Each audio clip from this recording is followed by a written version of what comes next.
Just a short time ago, I had the honor of presiding over the swearing-in of 5 new great American citizens.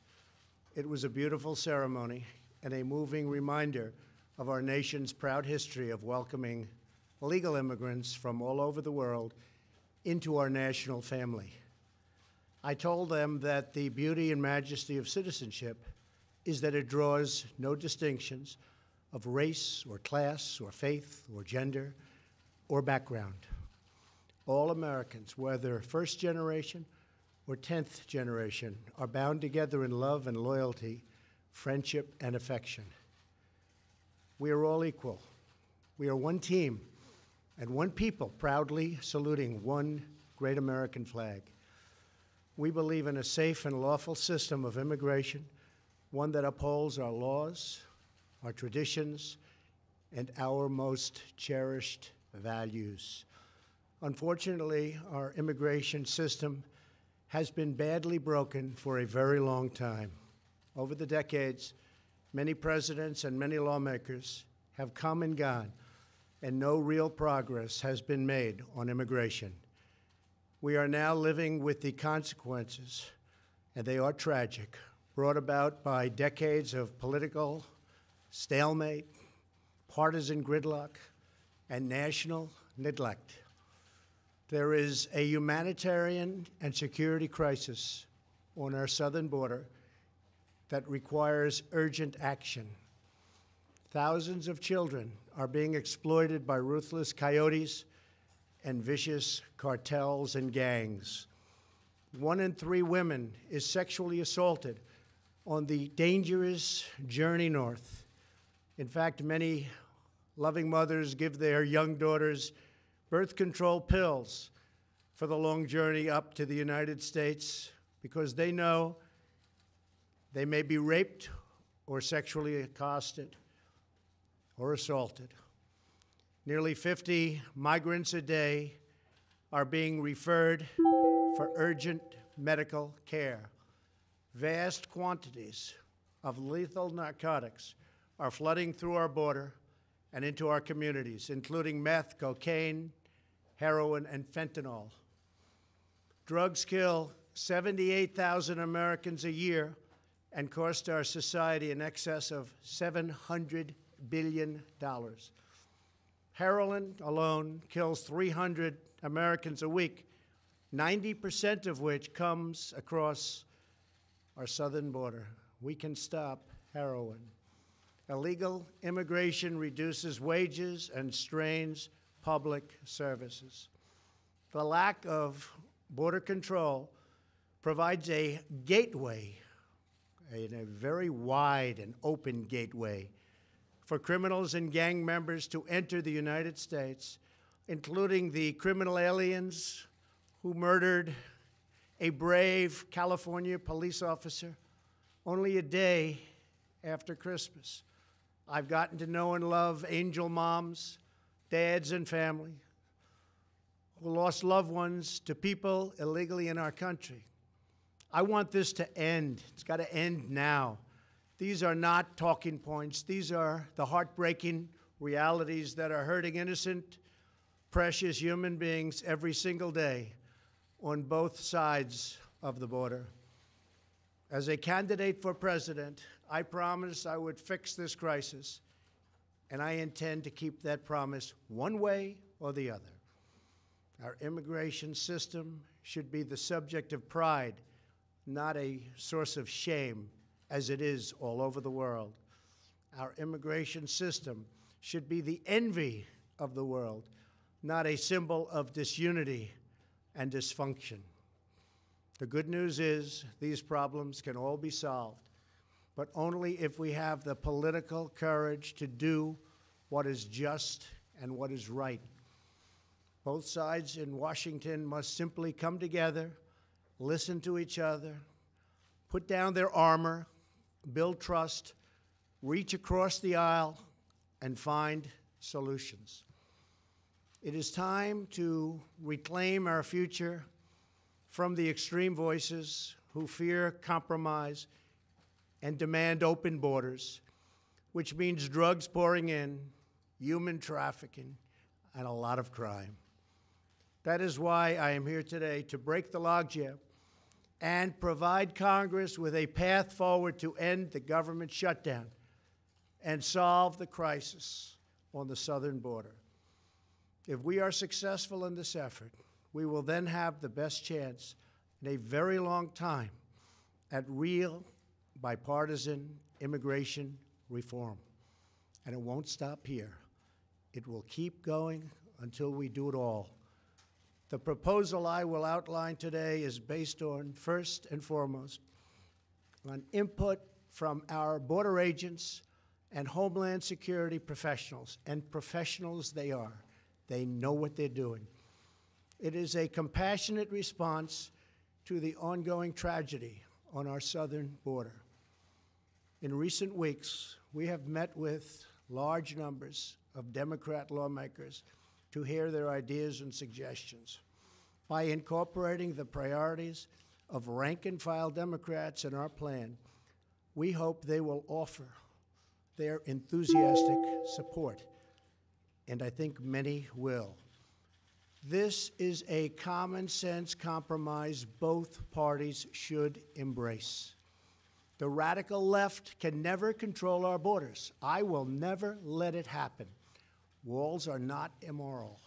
In fact, they are the opposite of immoral because they will save many lives and stop drugs from pouring into our country.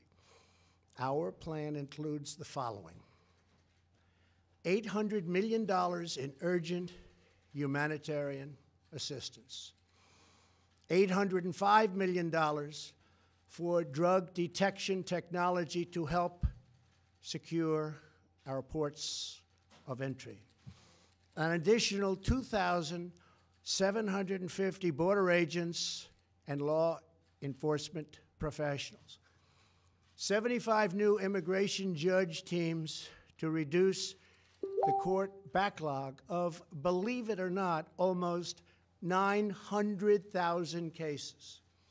However, the whole concept of having lengthy trials for anyone who sets one foot in our country unlawfully must be changed by Congress. It is unsustainable. It is ridiculous. Few places in the world would even consider such an impossible nightmare. Our plan includes critical measures to protect migrant children from exploitation and abuse. This includes a new system to allow Central American minors to apply for asylum in their home countries and reform to promote family reunification for unaccompanied children, thousands of whom wind up on our border doorstep. To physically secure our border, the plan includes $5.7 billion for a strategic deployment of physical barriers, or a wall. This is not a 2,000-mile concrete structure from sea to sea. These are steel barriers in high-priority locations.